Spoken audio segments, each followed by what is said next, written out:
Scalping trading might seem like a fast, easy way to make money. Place a trade at high leverage, aim for a few pips, and collect your reward.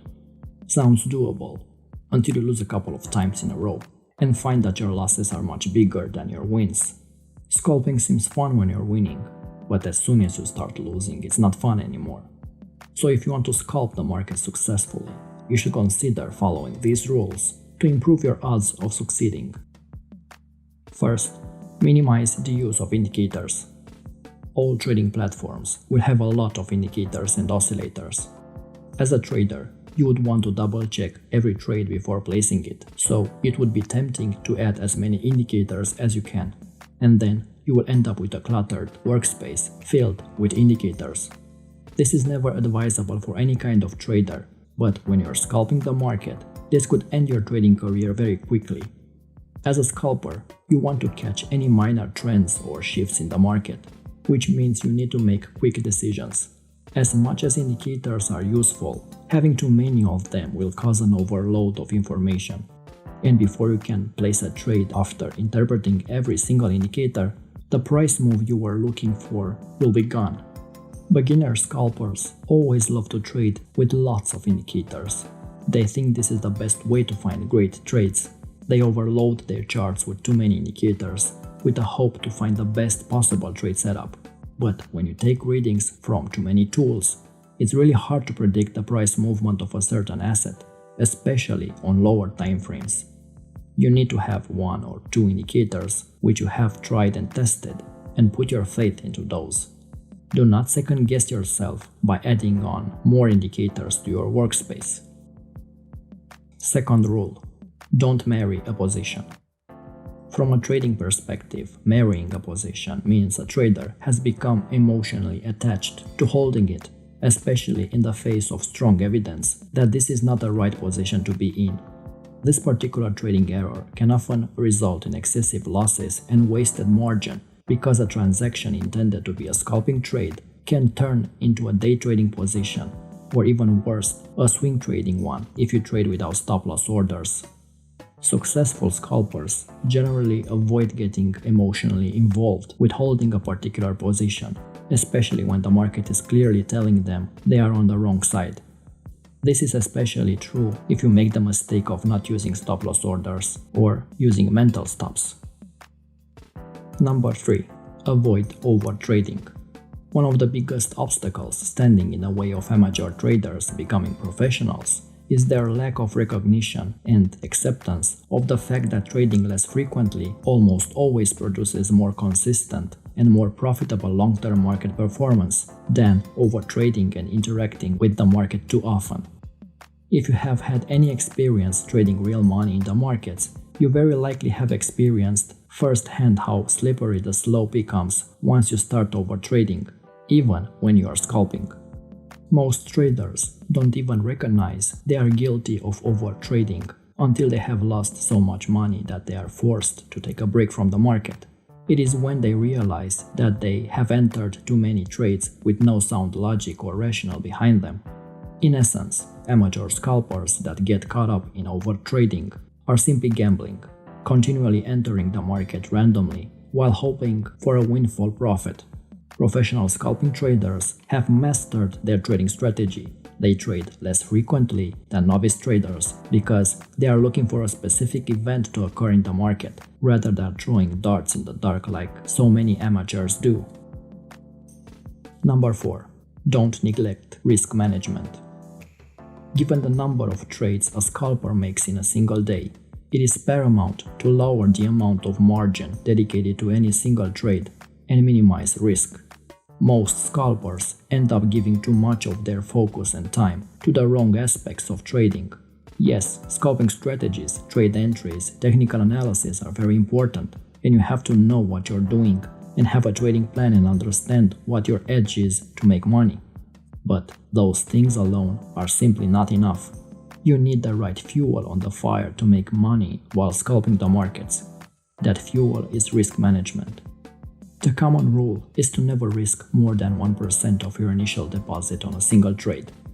So if you have an account with $1,000 in it, you should not place any trade that is above $10 in margin. First, this limits the hit an account can take if the trade goes south.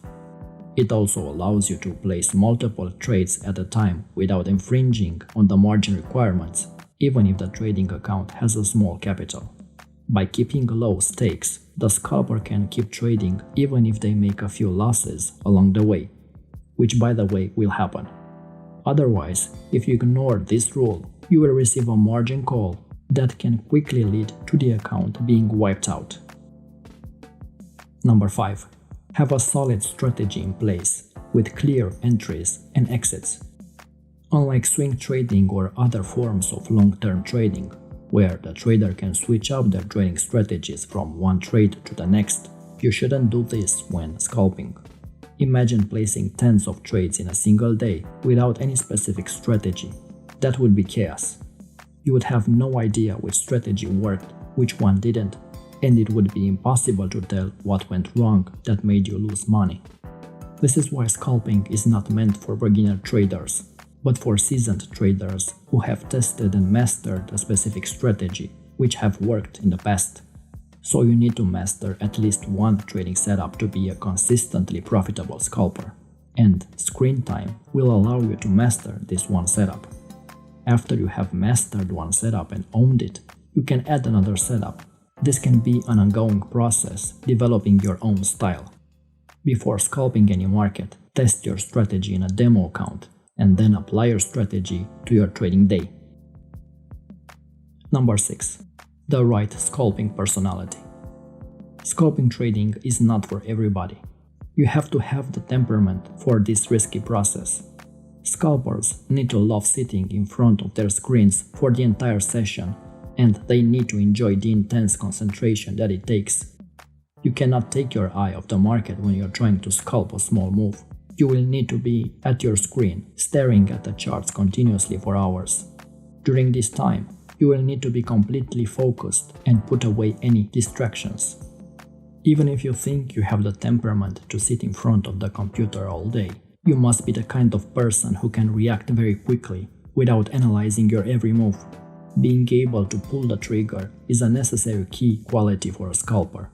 This is also true in order to cut a position when it moves against you. Scalping is very fast-paced. If you like the action and like to focus on 1 minute or tick charts, then scalping may be for you. If you have the temperament to react quickly and have no problems in taking very quick losses, then scalping may be for you.